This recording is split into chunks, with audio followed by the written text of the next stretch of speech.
Hi guys, Donald Lee from here, coming to you from the kingdom of God here on earth.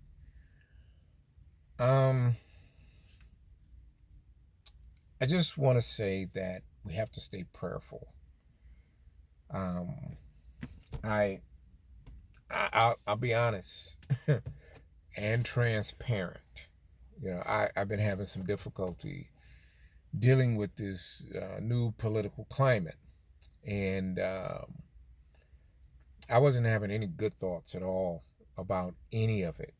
None. Um, I'm not going to share any of those thoughts. Um, um, they're very inappropriate.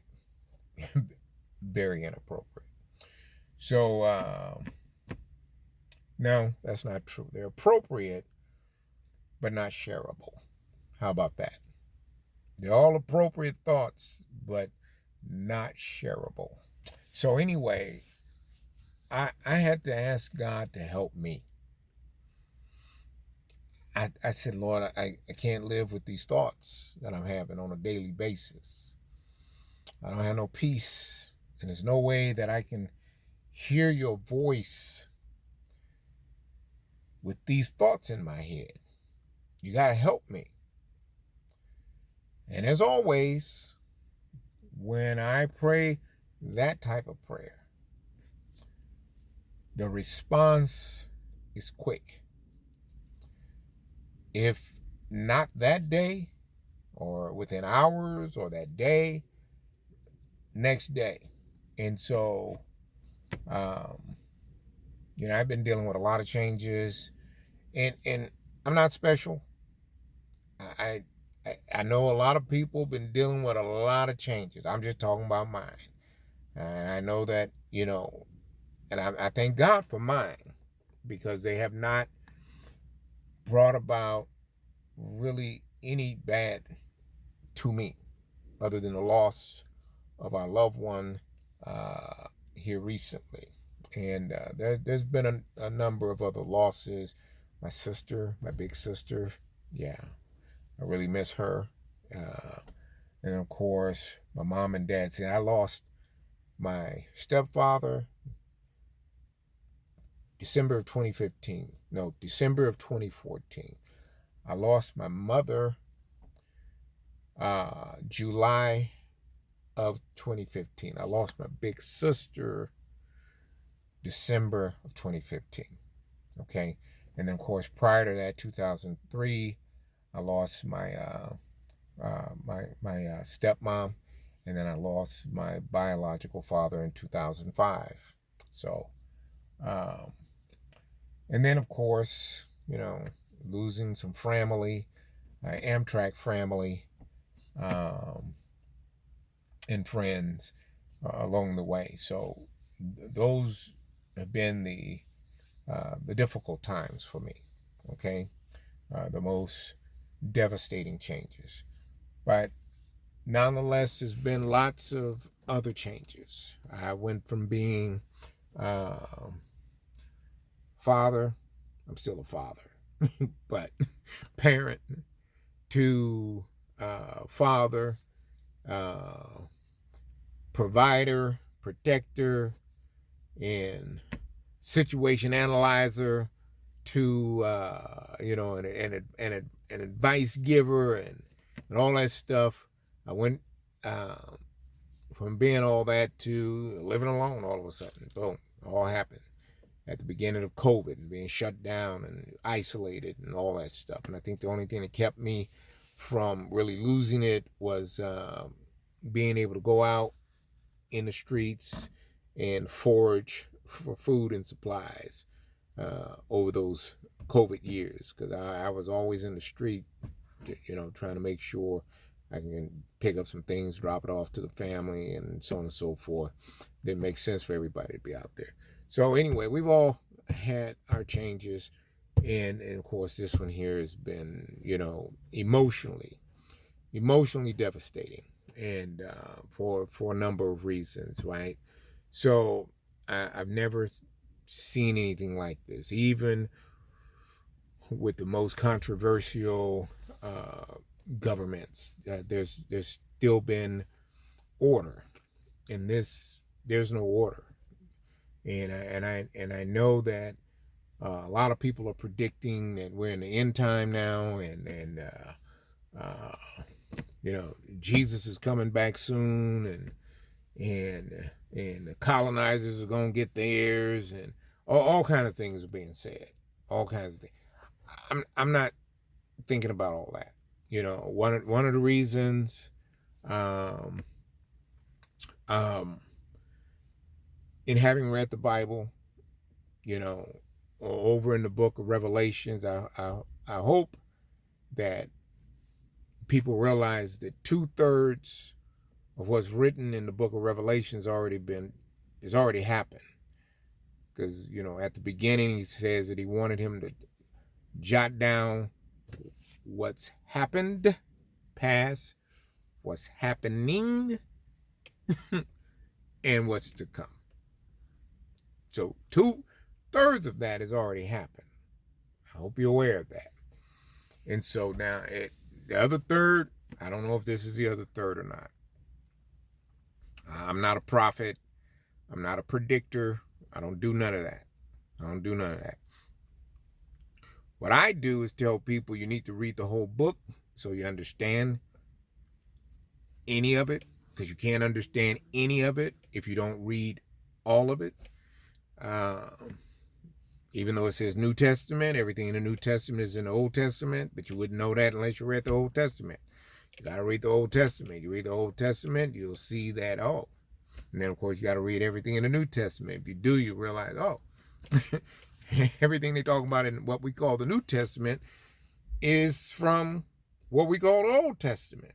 So, anyway, Don, why are you wearing shades and the sun going down? Well, I had cataract surgery. And so they put me in these fancier style shades versus the square ones that the big old patch underneath.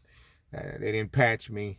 I got these new fandangled lenses that supposed to allow me to see a hummingbird in your backyard 3 to 4 miles from where I'm at. Okay, so we gonna see, pardon the pun.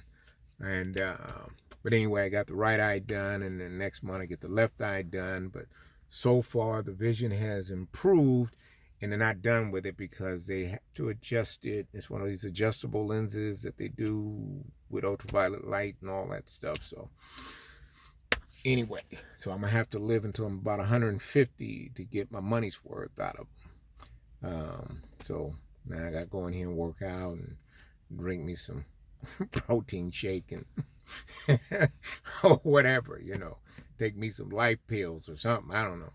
But anyway, so that's why I'm in the shades. But I just want to encourage each and every one of you to pray. Ask God to help you. Help me. Right? I said, Lord, I need help. I can't run around with these thoughts. And so the next day, I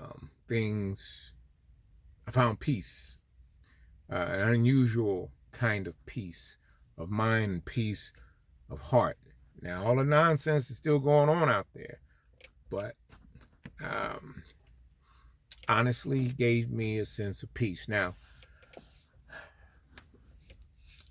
I remember in the Old Testament, book of Job,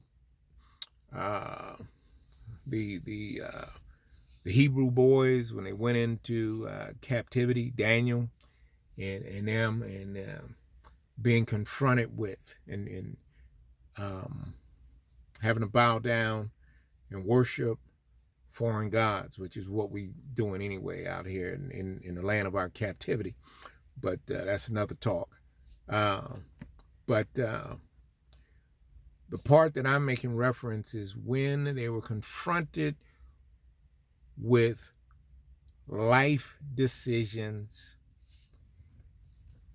they knew that their God was able to protect them, to deliver them. And But if he didn't, they were okay with that. So that's where I got to be. I know he's able.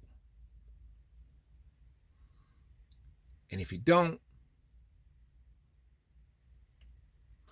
I'm going to be okay with that. And you need to find your place. Because I don't have anybody else I can trust and lean on and whatnot. You know, okay, they got my back. No, it's God and me. It's God and I. It's just us. So, got to be all in or you all out, because there ain't no in between. Okay? You either trust him or you don't. And I'm going to trust him because I don't have an alternative. I don't have an alternative. There is no option for me. So I'm trusting him. And so, like I said, he brought me some peace. I can't explain it. I'm not going to try. All I can tell you is that I asked him to help me. I don't tell him how to help me no more. You know, I need you to do this and you do that, take this. I don't do that stuff no more. No, I just ask for the help. Because I trust that he's a lot smarter than me. Whatever it is that I need, he knows how to get it to me better than I know how to go get it and find it for myself. And better than I can tell him how to do it. And I think that's where a lot of people mess up. You keep telling God what to do and how to do it. You keep telling him exactly what you want. And it's not that he won't answer those prayers. He's just now confined to you in the way you want it done. So that house that you done drove by and claimed, that's my house. I'm claiming that. Okay, he's all right. I'll get it to you after the occupants decide to vacate. And we don't know how long that's going to be. So I stopped doing that stuff. I just asked him to help me. He knows what I'm talking about when I say help me. And he has always answered when I ask him like that. He's always answered, and it's quick. So I pray for you. I pray that you find peace. Let's try and channel that this is anger and upset and this negative energy. Let's try and channel that into something positive. Start with the prayer. Just ask God to help you and everybody else that you love. Okay? All right? Don't hate your people out there that voted for the other guy. Don't do that. You know, don't hate the people that didn't vote. Don't do that. Let's pray. Ask God to help us do the right thing as we move forward. Do that. Okay? So when he tells you, love your enemy, okay?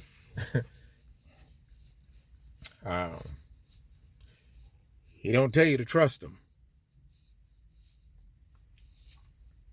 All right? He said, love your enemies. Love is an action. Just lost a dear friend last week.